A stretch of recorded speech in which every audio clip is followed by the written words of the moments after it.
And now our next speaker, Jayson, Chief Chaos Officer of Truesec. He likes to be known simply as the hacker, helper, and human. Give him a big warm. There we go. How's it going, everyone? I thought I had 20 minutes. They said I had 10. It's like it takes me, 30 minutes to just say how my week's been going, but we're going to give it a try. And Shalom Anishma, it's like, which is 90% of my Hebrew. Tada, which is the other 100%. So here we go. Usually I have warning labels when I'm being offensive, but I'm going to be genuinely offensive, and this is just a warning label that I'm going to try to make people angry because sometimes that's what you need. So the dentist will see you now. Why is that so important? Who is this person? Zia Christie. This guy is the guy who created Invisalign braces. He has $3 billion companies. It's like he goes to conferences all over the world and talks about his inventions and talks about his technology. People want selfie with them, write books. It's like they want autographs in his books. It's like, do you know what happens when he steps out of that conference? Nothing. He's an effing dentist. And that's what we are. We're the dentist of the internet. People like to call me, I'm not a rock star, I'm like a dentist. It's like I'm known in a certain area. It's like, and you know what? We're just like it just because, you know why? We tell people what they don't want to hear. Got to floss more. You got to patch more. We got to check to see what else is running in there and stuff. We got to check to see if there's any kind of irregularities in there. It's like open up, say Oh, we got to do an assessment. You got to test. We got to see what's asset discovery. That's great. And when you get a cavity, oh my gosh, it's like or a breach. It's like it's going to be painful and expensive and not very, happy experience for you, right? And then no one wants to go to them, but everybody needs them, and they don't listen to what can be preventive. They just deal with the reactions and what happens afterwards. So yay, we're dentists. I don't have enough time. That's me. It doesn't matter. Go to jcstreet.com, whatever you want to know my life story. I like to ride a motorcycle. I scream at people, which I will be doing to y'all shortly. And I rob banks, and that's me robbing the right one in National Geographic, falling out of planes, and playing No Man's Sky, because No Man's Sky is an awesome game. It's like, here we go. And now the other thing that I want to talk about is like when we want to get started here, we need to understand one important fact. We love to talk about all these different threat actors and all these different bad things that are happening to our companies and our enterprises and all our organizations and networks, but we don't really like to talk about the things that are too easy to fix. Well, I have some very bad news for you. Truesec is a great company, but I don't have anything to sell from them. So that means I don't have anything to lose, so I don't care. I'm going to tell you exactly how I think and exactly what I want and exactly the way I want it, and I will leave very quickly, and we'll go from there. The first part is, I am so sick of information security saying, stupid user clicked on a link. Stupid user went to a website. Stupid information security didn't properly train their users and want to blame it on them for their ineptitude. If we invested in our technology, and our users, like we invest in our technology, we would be having a very formidable force to be that first line of defense and having our technology as the safeguard. But no, we want to just invest all the money in the technology. If you invested in your technology the way you did your people, you'd have a snort box with the default rule set running, with a PIX firewall with the default ACL going, why are we getting hacked? Your technology is not the wall. You can't keep trying to build a bigger wall. It's like, trust me, I'm from America. We know that doesn't work, okay? It's like you can't keep building that, hoping the APT is going to pay for it, and then have the people on the behind, to be just there trying to then they'll catch it. No, when we make the technology, that part, it's going to fail because technology is always going to fail.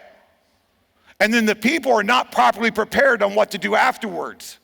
Properly prepare your users and your employees on what they need to do to defend themselves, and then use the technology as a safety net. Use it as a way for them to be protected and stuff, and catch them when they make a mistake. But no, blinky boxes are cool now because they come with blue, and it's like, and that's way better and stuff. So, I know y'all were worried. It's like, where's the AI reference? Okay, I got you covered. Okay, here's your AI reference. I'm good at this. I'm very current and stuff. From the blockchain to the kill chain. It's like I got that machine learning stuff going on here. We always like to talk about how we're going to keep doing this advanced technology, right? It's like I keep hearing about all this, like, we got to worry about this advanced threats. You're still running the MSO 867 on your mail server. Don't talk to me about your, worried about 0 days dropping. It's like, have you fixed Heartbleed in your environment on that one router? It's like, so I love this quote from Arthur C. Clarke: "Any sufficiently advanced technology is indistinguishable from magic," which is great. But, I decided to brush it up a little bit and update it. Any sufficiently common technology is indistinguishable from an attack tool. We keep making everything so smart and then just treating it like it's still that everyday object. There's a great story about a university getting taken offline. You know what, from what? Was it a 0 day that dropped? No. Light bulbs and vending machines. Their light bulbs and vending machines were on the internet. Okay? And because of that, and one of the vulnerabilities, all of them decided to start trying to connect to a website at the exact same time, because there was a command to go to this website. And it took their network down. And you're worried about AI. You're worried about all these advanced little things coming out, and you got your light bulbs taking out your network. I mean, candy's not that great, okay? Come on, trust me. It's too expensive, but still, that's a whole other thing. I don't got time. It's like, this is what you can do. So for my security professionals, let me tell you something that you want to do to improve your security, besides investing in some great blinky boxes. And trust me, it's like, the blinky boxes are great. I'm not against your blinky boxes. It's like, but start teaching your employees how to protect themselves, not by teaching them how to be compliant. When you give a delivery driver the keys to their van, do you do that on the first day of work, saying, "Oh yeah, you're a delivery driver, we've given you the job, here you go, start delivering"? No! That's a $60,000 piece of equipment. You make sure that they understand how to properly operate that piece of equipment. They make sure to secure that equipment when they go to get gas or when they go on a break. You make sure they understand that they got to follow the regulations and the laws. They got to put their seatbelts on and follow safety protocols, right? You don't want them to damage that $60,000 piece of equipment. Give an employee on their first day the computer and go, "Yeah, you know what your job is, here you go." And you could lose $350 million on that one. Ask Target, okay, trust me, it's bad. It's like, that's bad. But we're not treating it the same way because it's a computer. That's still a piece of equipment. You gotta make sure your employees understand that, their responsibility. And you don't explain it to them using all this stuff about, well, because of the phishing, this is how many phishing, these links could be malicious. Like, no. It's like, I'm not up here trying to sound smart, luckily, right? It's like, no. I'm here so you can understand what I'm trying to say. I've gone to so many talks and I've heard so many professionals on this stage trying to sound the coolest and the technical and doing all the nice little babble, and they may have done a great little 0 day, and they they did the NOP sleds and the buffers and the overflows, and they got calc popping on the screen, great. Well, I get out of the conference, I'm like, "Do you understand what he said?" "Nope." Great, he wasted an hour of my time. If your employees don't fully understand what's in it for them and what the threats are, then who have you helped? If you haven't properly communicated in ways that executives can understand why they need to invest money to fix these problems, you're wasting their time. I don't care how many vulnerabilities you find, if you can't properly convey to management why that risk has to be mitigated and why it needs to be dealt with immediately and why money has to come from one area that wasn't there, that wasn't allocated for it, to there that wasn't allocated for it, to fix it.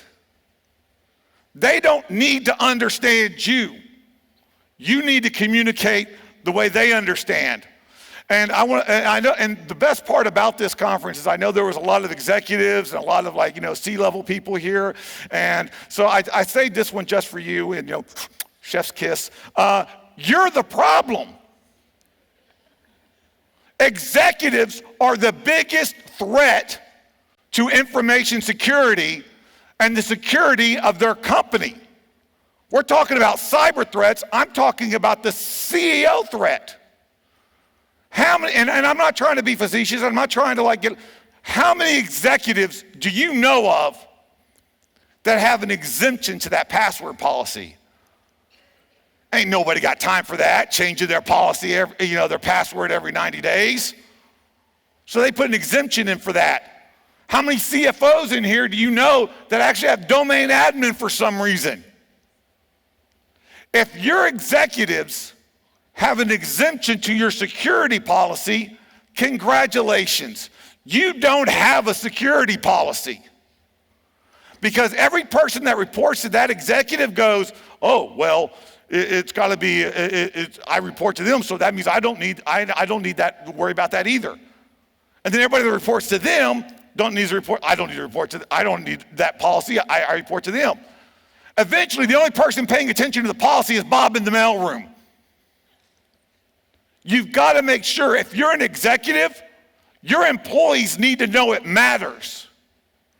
Because they're only going to do what they think matters to keep their job. And if you don't act like security matters, congratulations, why should they? If you're not making it imperative for your employees to understand that you take it seriously, they're not going to. So stop trying to pass that buck and start understanding the problem starts with you. The only takeaway I've got is a kitten. Hope you enjoyed it. I'm done.